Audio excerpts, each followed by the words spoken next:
तो कहानी की स्टार्टिंग में हमें एक रेलवे स्टेशन का सीन दिखाया जाता है जिसके अंदर एक पैसेंजर जो कि एकदम से आग की लपटों से गिर जाता है। वहीं दूसरी तरफ आग से लपटी ट्रेन को अपनी तरफ आता देख सभी के सभी लोग वहां से भागने लगते हैं, सिर्फ हमारे मेन कैरेक्टर को छोड़कर जिसका नाम शिनरा होता है। और वो ये सब देखकर काफी ज्यादा खुश हो रहा होता है। जिसके बाद वो ट्रेन उस स्टेशन पे जाकर रुक जाती है और उस ट्रेन के अंदर से एक फायर मॉन्स्टर बाहर निकलता है और उस मॉन्स्टर को ट्रेन से बाहर निकलता देख शिनरा भी उससे लड़ने के लिए तैयार हो जाता है। लेकिन तभी वहां पर फायर फोर्स आ जाती है जो कि अपने वेपन्स के बलबूते पर उस मॉन्स्टर को ठिकाने लगा देती है। और फायर फोर्स में से एक मेंबर उस मॉन्स्टर की सोल के लिए प्रे कर रही होती है, पर तभी वहां पर आग लगने की वजह से एक बल्ब टूटकर उस लड़की के ऊपर गिरने लगता है। लेकिन इससे पहले वो बल्ब उस लड़की के ऊपर गिरता शिनरा अपनी पावर्स का यूज करते हुए उस लड़की को बचा लेता है। मगर इस पूरे सीन के दौरान शिनरा काफी इविल तरीके से स्माइल कर रहा होता है। जिसके बाद एक फायर फोर्स का मेंबर आकर शिनरा को थैंक यू करता है और उससे पूछता है कि तुम कौन हो। तो शिनरा वहां पर अपना इंट्रोडक्शन देते हुए कहता है कि मेरा नाम शिनरा है और मैं 3rd जनरेशन का फायर सोल्जर हूँ। वहीं जब फायर फोर्स का लीडर शिनरा के पैरों के निशान को देखता है तब वो कहता है कि यही है वो डेविल के फुटप्रिंट्स जिनके बारे में मैंने काफी ज्यादा सुना है। जिसके बाद शिनरा को फायर फोर्स के कंपनी 8 के हेडक्वार्टर्स के अंदर पूछताछ के लिए ले जाया जाता है, जहाँ पर जाकर वो उनके कैप्टन आकिटारू और वाइस कैप्टन हिनाटा से मिलता है। और यहाँ पर आकिटारू को पता चलता है कि जब भी शिनरा किसी भी मुसीबत वाली सिचुएशन के अंदर फंसता है तब वो स्माइल करने लगता है और इस चीज पर शिनरा को उसके ऊपर कोई भी कंट्रोल नहीं होता। जिसके बाद कैप्टन इस चीज को चेक करने के लिए शिनरा के काफी ज्यादा पास चले जाता है और जैसे ही शिनरा वहाँ पर थोड़ा बहुत नर्वस फील करता है वो स्माइल करने लगता है और इतनी ज्यादा ऑकवर्ड सिचुएशन को देखकर कैप्टन भी वहाँ पर हंसने लगता है। तो शिनरा वहाँ पर कैप्टन से कहता है कि उसे फायर फोर्स को वहाँ पर इसलिए ज्वाइन करना है ताकि वो एक हीरो बन सके, क्योंकि बचपन में एक घटना की वजह से सब उसे एक शैतान समझते हैं। जिसके बाद हमें फायर फोर्स कंपनी 8 के बाकी के मेंबर्स को दिखाया जाता है जो कि लड़कियां होती हैं और वो दोनों की दोनों लड़कियां नहाने के बाद उन सभी के सभी लोगों से मिलने के लिए आती हैं। जिसके बाद हमें यहाँ पर बताया जाता है कि इनमें से एक लड़की का नाम माकी होता है और दूसरी लड़की का नाम आयरिस होता है। जिसके बाद आयरिस शिनरा के पास जाकर उसको बचाने के लिए उसे धन्यवाद करती है, मगर शिनरा उसकी बात को ये कहकर टाल देता है कि हीरो के तौर पर उसका तो ये फर्ज था। मगर माकी ये देखकर उन दोनों के दोनों को काफी ज्यादा चिढ़ाने लगती है और उन दोनों को कपल्स कह के पुकारती है, जिसकी वजह से आयरिस को वहाँ पर काफी ज्यादा गुस्सा आ जाता है और वो माकी के सर पर एक कराटे चॉप मारती है। मगर आयरिस के हाथ से कराटे चॉप खाने के बाद भी माकी अपनी हरकतों से बाज नहीं आती और वापस से उन्हें कपल्स कह के चिढ़ाने लगती है, जिसकी वजह से हिनाटा को वहाँ पर काफी ज्यादा गुस्सा आ जाता है और वो अपने पेन को तोड़ देता है। और हिनाटा को इतने ज्यादा गुस्से में देख वो दोनों की दोनों मासूम लड़कियां काफी ज्यादा डर जाती हैं। जिसके बाद कैप्टन उन सभी के सभी लोगों को अपने पास बुलाता है और उनको बताता है कि हमारी टीम के पास इसके रिलेटेड कोई भी इंफॉर्मेशन नहीं है कि लोगों को आग लगना कब से और कहाँ चालू हुआ। मगर अचानक ही दुनिया के अंदर सभी के सभी लोग फायर डीमंस के अंदर कन्वर्ट होने लगे, जिन्हें इन्फर्नल कहा जाता है। और सिर्फ 1st जनरेशन के लोग यानी नॉर्मल ह्यूमंस ही इन्फर्नल के अंदर कन्वर्ट होते हैं और 2nd जनरेशन के लोग फायर को कंट्रोल कर सकते हैं मगर उसे जनरेट नहीं कर सकते। और सिर्फ 3rd जनरेशन के लोग ही फायर को क्रिएट भी कर सकते हैं और उसे कंट्रोल भी कर सकते हैं। और फायर फोर्स का काम ये होता है कि वो सभी के सभी इन्फर्नल्स को खत्म कर दे। लेकिन कंपनी 8 के पास एक स्पेशल टास्क है कि उन्हें पता लगाना है कि नॉर्मल लोग इन्फर्नल्स के अंदर कैसे कन्वर्ट होते हैं। जिसके बाद हमें रात का सीन दिखाया जाता है जिसके अंदर शिनरा को रात को नींद नहीं आ रही होती और हमें शिनरा के फ्लैशबैक का सीन दिखाया जाता है जिसके अंदर शिनरा अपने छोटे भाई और अपनी मम्मी के साथ मजे कर रहा होता है। लेकिन अचानक किसी रात को शिनरा के घर के अंदर आग लग जाती है और उसकी मॉम और उसका छोटा भाई वहीं पर ही जलकर मारे जाते हैं और उनकी डेथ के बाद शिनरा को उसकी दादी के पास सौंप दिया जाता है। लेकिन शिनरा की दादी उसे अपने पास लेने से मना कर देती है क्योंकि उसे लग रहा होता है कि उसने अपनी मम्मी और अपने भाई को जान से मारा होता है। और ये सब अपने दादी के मुंह से सुनने के बाद शिनरा वहाँ पर हंसने लगता है और शिनरा की इतनी ज्यादा भयानक स्माइल को देखकर कि जैसे ही उसने ये सब करा हो उसकी दादी उसे वहाँ पर डेविल कह के पुकारने लगती है और हमें वहाँ पर एक डेविल वाला इन्फर्नल भी दिखाया जाता है। मगर तभी प्रेजेंट के टाइम के अंदर हमें सायरन की साउंड को सुनाया जाता है और कंपनी 8 की पूरी टीम आग को बुझाने के लिए अपने मिशन के लिए निकलने लगती है। लेकिन वहाँ पर जाने के बाद भी शिनरा अपने फ्लैशबैक के अंदर ही खोया होता है और अपनी मोम को याद कर रहा होता है और फ्लैशबैक में उसकी मोम उसे हीरो कह के पुकार रही होती है। जिसके बाद हमें वापस से प्रेजेंट का सीन दिखाया जाता है जिसके अंदर शिनरा वहाँ पर लगी आग को देखकर काफी ज्यादा डर रहा होता है और डर के मारे अपने घुटनों पर बैठ जाता है क्योंकि उसके घर के अंदर भी बिल्कुल ऐसी आग लगी थी जिसकी वजह से उसकी मम्मी और उसका छोटा भाई मारे गए थे। पर तभी वहाँ पर एक इन्फर्नल आकर शिनरा के ऊपर अटैक कर देता है जिसकी वजह से शिनरा एक दीवार पर जाकर लगकर बेहोश हो जाता है। मगर हिनावा ये देखकर शिनरा को वहाँ पर जगा देता है, जिसके बाद वो सभी के सभी लोग लड़ाई के लिए तैयार हो जाते हैं और वो सब लोग इन्फर्नल के ऊपर अटैक करने के लिए आगे बढ़ने लगते हैं। और शिनरा भी ये देखकर अपनी पावर्स को एक्टिवेट करता है और उस मॉन्स्टर की चेस्ट के ऊपर पूरी जोर लगाकर एक किक मारता है। मगर किक मारने से पहले शिनरा उस इन्फर्नो के सारे अटैक्स को डॉज कर रहा था और पीछे से आयरिस उन सभी के सभी लोगों के लिए प्रे कर रही होती है। और हमें दिखाया जाता है कि शिनरा की इतनी ज्यादा पावरफुल लात खाने के बाद वो इन्फर्नो और आग के अंदर बदल जाता है और उस जगह की आग को बुझाने के बाद उनका मिशन वहाँ पर कंप्लीट हो जाता है। जिसके बाद वो पूरी की पूरी टीम जब बाहर जाती है सभी के सभी लोग उनका शुक्रिया अदा करते हैं और कैप्टन यहाँ पर शिनरा से कहता है कि उसके हीरो बनने का सफर आज से शुरू होता है। उसके बाद हमें अगले दिन का सीन दिखाया जाता है जिसके अंदर एक लड़का जिसका नाम आर्थर होता है जो कि वहाँ पर कंपनी 8 को ज्वाइन करने के लिए आया हुआ था। जिसके बाद हमें कंपनी 8 के अंदर का सीन दिखाया जाता है जिसके अंदर कैप्टन शिनरा को फायर फोर्स गेम के बारे में बता रहा होता है जिसके अंदर सभी के सभी नए मेंबर्स अपनी अपनी स्किल को शो ऑफ करते हैं। उसके बाद शिनरा वहाँ से चले जाता है और रास्ते में जाते समय वो अपनी पुरानी मेमोरीज को याद कर रहा होता है और तभी उसे वहाँ पर याद आता है कि जब उसके घर में आग लगी थी तब फायर फोर्स के कंपनी 1 के कैप्टन ने उसे आकर वहाँ पर बचाया था, जिसकी वजह से शिनरा उस कंपटीशन के अंदर हिस्सा लेकर उस दिन के बारे में और भी ज्यादा इन्फॉर्मेशन इकट्ठा करना चाहता है। लेकिन तभी वहाँ पर आर्थर आ जाता है जिसको देखकर शिनरा वहाँ पर स्माइल करने लगता है क्योंकि वो दोनों के दोनों एक दूसरे को बचपन से जानते हैं और आर्थर वहाँ पर शिनरा को डेविल कह के पुकार रहा होता है। वहीं दूसरी तरफ शिनरा आर्थर को नाइट कह के पुकार रहा होता है और वो दोनों के दोनों बचपन से ही जानी दुश्मन होते हैं जिसकी वजह से वो वहाँ पर लड़ाई करने लगते हैं और वो दोनों के दोनों लड़ाई करते करते अपनी साइड वाली दीवार को तोड़ देते हैं जिसकी वजह से मार्की और आयरिस जो कि वहाँ पर पिकनिक मना रहे होते हैं उनकी पिकनिक बेकार हो जाती है। जिसके बाद मार्की उन दोनों से पूछती है कि वो दोनों एक दूसरे से लड़ाई क्यों कर रहे हैं और आर्थर वहाँ पर मार्की से कहता है कि उसका नाम आर्थर बॉयल है और शॉर्ट फॉर्म के अंदर वो उसे नाइट किंग भी बुला सकती है। जिसके बाद आर्थर वहाँ पर मार्की से पूछता है कि क्या तुम यहाँ की प्रिंसेस हो और किसी लड़के के मुंह से अपना नाम प्रिंसेस सुनने के बाद मार्की वहाँ पर शर्माने लगती है। जिसके बाद आयरिस वहाँ पर शिनरा से पूछती है कि तुम दोनों यहाँ पर लड़ाई क्यों कर रहे हो तो शिनरा वहाँ पर आयरिस को बताता है कि हम दोनों एक दूसरे को एकेडमी से जानते हैं और ये लड़का बिल्कुल दिमाग से पैदल है क्योंकि इसने अपना शॉर्ट फॉर्म के अंदर नाम नाइट किंग रखा हुआ है। फिर भी पता नहीं क्यों लड़के ऐसे इतने ज्यादा अट्रैक्ट क्यों होती हैं और शिनरा को वहाँ पर आर्थर से इतना ज्यादा जेलस देखकर आयरिस भी उसे वहाँ पर कूल कह देती है। जिसके बाद वहाँ पर वाइस कैप्टन हिनावा आ जाता है और मार्की उसके पास जाकर उसे सिचुएशन के बारे में सब कुछ बता देती है। मगर जब हिनावा मार्की के द्वारा बनाई गई फायर स्पिरिट को देखता है वो तभी के तभी उसके ऊपर कॉफी डाल देता है और मार्की को काफी ज्यादा डरावने तरीके से कहता है कि एक फायर फोर्स सोल्जर कभी भी फायर से नहीं खेलता। जिसके बाद वो उन सभी के सभी लोगों से कहता है कि वो फायर फोर्स गेम के लिए उन सभी के सभी लोगों की एबिलिटीज को देखना चाहता है और पनिशमेंट के तौर पर वो मार्की को शिनरा और आर्थर से फाइट करने के लिए कहता है और मार्की भी ये सुनकर उन दोनों के दोनों से लड़ने के लिए तैयार हो जाती है। मगर आयरिस यहाँ पर मार्की के लिए काफी ज्यादा चिंता कर रही होती है क्योंकि उसे लग रहा होता है कि ये उसके लिए काफी ज्यादा डेंजरस है। जिसके बाद वाइस कैप्टन उसे वहाँ पर समझाते हुए कहता है कि मार्की उसके साथ पहले भी मिलिट्री के अंदर रह चुकी है जिसकी वजह से इन दोनों लड़कों से लड़ने में उसे कोई भी दिक्कत नहीं आने वाली। जिसके बाद वो तीनों की तीनों वहाँ पर फाइट करना स्टार्ट कर देते हैं। जिसके बाद मार्की सबसे पहले जाकर शिनरा के मुंह पर एक काफी ज्यादा पावरफुल पंच मारती है और जब शिनरा वहाँ पर अपनी पावर्स का इस्तेमाल करता है मार्की अपनी पावर्स का इस्तेमाल करते हुए उसकी पावर्स को ब्लॉक कर देती है जिसकी वजह से शिनरा वहाँ पर बिल्डिंग से नीचे गिरने लगता है और इससे पहले कि शिनरा जमीन पर जाकर टकरा जाता मार्की अपनी पावर्स को रिलीज कर देती है जिसकी वजह से शिनरा अपनी पावर्स को अनलॉक कर देता है। जिसके बाद वहाँ पर आर्थर मार्की के ऊपर अटैक करने के लिए आगे बढ़ता है मगर जब मार्की फिर से अपनी पावर्स का इस्तेमाल करते हुए आर्थर की फायर को कंट्रोल करने की कोशिश करती है वो उसकी फायर को वहाँ पर कंट्रोल नहीं कर पाती।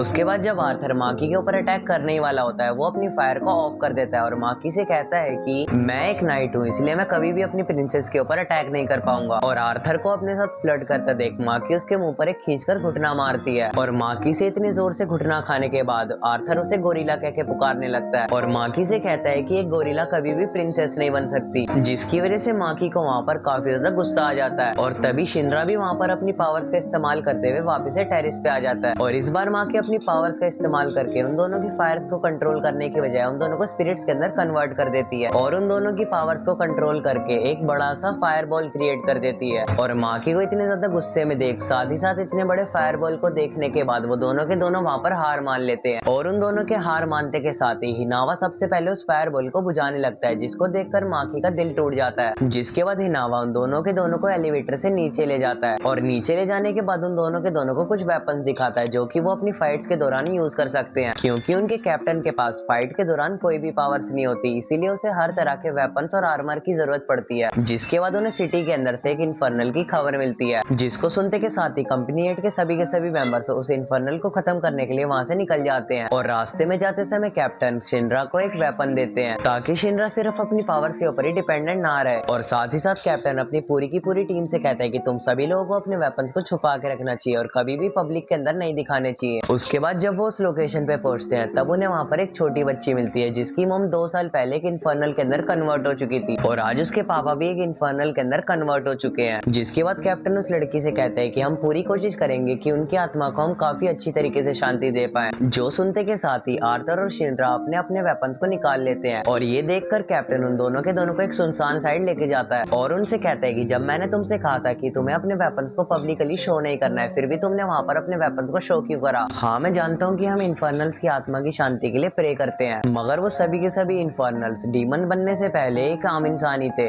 जिसकी वजह से एक डीमन बनने के बाद भी उनके कुछ रिश्ते आम इंसानों से जुड़े रहते हैं। मगर फायर फोर्स के अंदर कुछ मेंबर ऐसे भी हैं जो कि काफी ज्यादा पावरफुल है और उन्हें इन्फर्नल्स को मारने में काफी ज्यादा मजा भी आता है। मगर हमें ये कभी नहीं भूलना चाहिए कि वो भी एक इंसान ही है जिसको हम मार रहे हैं, और अगर तुम अपने वेपन्स को छुपा के नहीं रख सकते तो तुम्हें कंपनी 8 के अंदर रहने का कोई अधिकार नहीं है। जिसके बाद हमें एक आदमी के पास का सीन दिखाया जाता है जिसके हाथ में एक एशिस से बड़ी बोतल होती है और वो आदमी अपने आप को जोकर कह के पुकार रहा होता है। जिसके बाद वो आदमी आर्थर और शिनरा के पास आकर अपनी एशिस की मदद से आग से एक चेहरा बना देता है। मगर आर्थर और शिनरा को वहाँ पर ये समझ नहीं आ रहा होता कि ये सब कैसे हो रहा है, क्योंकि इन्फर्नल्स के पास अपनी कोई भी सूझबूझ नहीं होती। क्योंकि उसके बाद जब वो उस घर के अंदर जाते हैं वो देखते हैं कि वो इन्फर्नल काफी ज्यादा शांति से एक चेयर के ऊपर बैठा हुआ होता है। जिसके बाद आर्थर वहाँ पर कैप्टन से कहता है कि इसको देख के लगता है कि ये काफी ज्यादा दुख के अंदर है, इसलिए हमें इसकी आत्मा को काफी जल्दी शांति दे देनी चाहिए। और आर्थर की इस बात को सुनकर कैप्टन उसे मारने की परमिशन दे देता है, और परमिशन मिलने के बाद आर्थर उस इन्फर्नल को एक ही शॉट के अंदर खत्म कर देता है। और उस इन्फर्नल की आत्मा की शांति के लिए पूरी की पूरी टीम उसकी आत्मा के लिए प्रे करती है। लेकिन तभी उनके पीछे से एक काफी ज्यादा बड़ा धमाका हो जाता है, जिसकी वजह से वो सभी के सभी लोग वहाँ से भागने लगते हैं। मगर टीम का कैप्टन उस इन्फर्नल की फैमिली फोटो को वहाँ पर उठाने लगता है, पर तभी एकदम से वहाँ पर कैप्टन के ऊपर पूरी की पूरी छत गिर जाती है। मगर कैप्टन का सूट वहाँ पर इतना ज्यादा पावरफुल था कि वो पूरे के पूरे मलबे को अपने एक ही हाथ से उठा देता है, और जोकर भी ये सब वहाँ पर से काफी ज्यादा दूर खड़े होकर देख रहा होता है। लेकिन कंपनी 8 की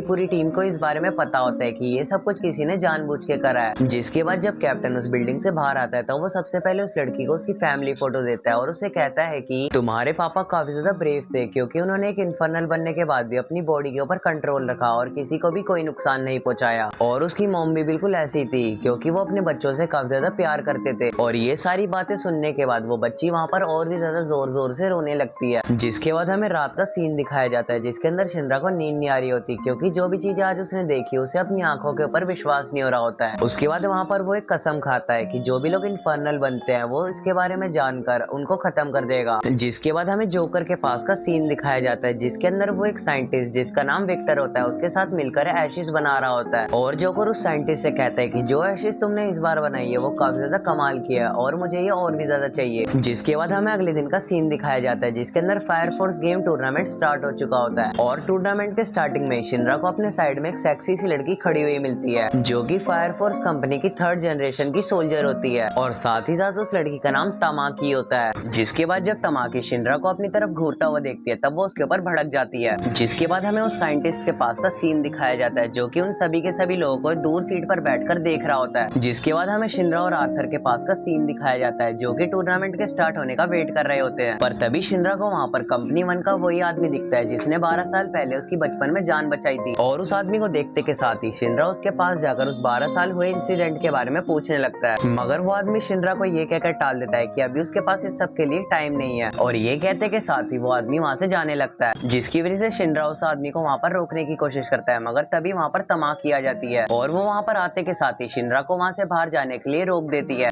मगर जब तमाकी वहाँ पर शिनरा को रोकती है तब वहाँ पर काफी सारी अजीब चीजें होने लगती हैं। जिसके बाद हमें वहाँ पर बताया जाता है कि तमाकी का तो बैड लक ही खराब है, क्योंकि जब भी वो कुछ काम करने जाती है उसके साथ कोई ना कोई अश्लील चीज हो जाती है। जिसके बाद वहाँ पर गेम स्टार्ट होने की अनाउंसमेंट हो जाती है। लेकिन जब वहाँ पर गेम स्टार्ट होती है शिनरा के पास वहाँ पर एक एडवांटेज होता है क्योंकि वो हवा के अंदर उड़ सकता है। उसके बाद जब शिनरा हवा के अंदर उड़ने के बाद काफी ज्यादा आगे पहुंच जाता है तो वो एक बिल्डिंग पर जाकर रुक जाता है, और उस बिल्डिंग के अंदर जाने के बाद उसे वहाँ पर पता चलता है कि जोकर तो वहाँ पर काफी देर से उसका इंतजार कर रहा था, और उसके बीच में उसने 2 लड़कों को वहाँ पर बेहोश तक कर दिया था। जिसके बाद जोकर वहाँ पर शिनरा से कहता है कि यहाँ पर मैंने दोनों सुखियों को बेहोश कर दिया है ताकि वो हमारी लड़ाई के बीच में ना आ सके। जिसके बाद वो वहाँ पर शिनरा से कहता है कि मुझे तुम्हारी फैमिली की मौत के बारे में सब कुछ पता है, क्या तुम मुझसे वो सब नहीं जानना चाहते? और साथ ही साथ वो शिनरा से वहाँ पर ये भी कहता है कि अगर तुम मुझसे लड़ाई नहीं करोगे तो मैं इन दोनों के दोनों लड़कों को यहाँ पर मार दूंगा। जिसके बाद शिनरा को वहाँ पर ना चाहते हुए भी जोकर से लड़ाई करनी पड़ती है, और शिनरा वहाँ पर लड़ाई के स्टार्टिंग में ही जोकर के ऊपर भारी पड़ने लगता है, जिसकी वजह से जोकर वहाँ पर उसी एशिस का यूज करता है और वहाँ पर एक काफी बड़ा धमाका हो जाता है। मगर जोकर ने ये धमाका शिनरा को वहाँ पर नुकसान पहुंचाने के लिए नहीं करा था, बल्कि उसने ये धमाका तो सिर्फ अपने सिगरेट को जलाने के लिए करा था, और उस धमाके की वजह से शिनरा वहाँ पर काफी बुरी तरीके से घायल हो चुका था। जिसके बाद जोकर वहाँ पर शिनरा से कहता है कि तुम कंपनी 8 के ग्रेड 3 के सोल्जर हो, मुझे तो लगा था कि ग्रेड 3 के लोग काफी ज्यादा पावरफुल होते हैं, मगर तुम तो काफी ज्यादा कमजोर हो। जिसके बाद जोकर शिनरा को वहाँ पर खत्म करने के लिए आगे बढ़ता है। तो गाइज अगर वीडियो देखने में मजा आया हो तो चैनल को सब्सक्राइब करके वीडियो को लाइक कर देना और साथ ही साथ कमेंट सेक्शन के अंदर पार्ट 2 भी लिख देना, जिससे कि मुझे पता चल सके कि इस वीडियो का पार्ट 2 बनाना है या फिर नहीं। तो फिर मिलते हैं अगले संडे को एक नई वीडियो के साथ, तब तक के लिए बाय।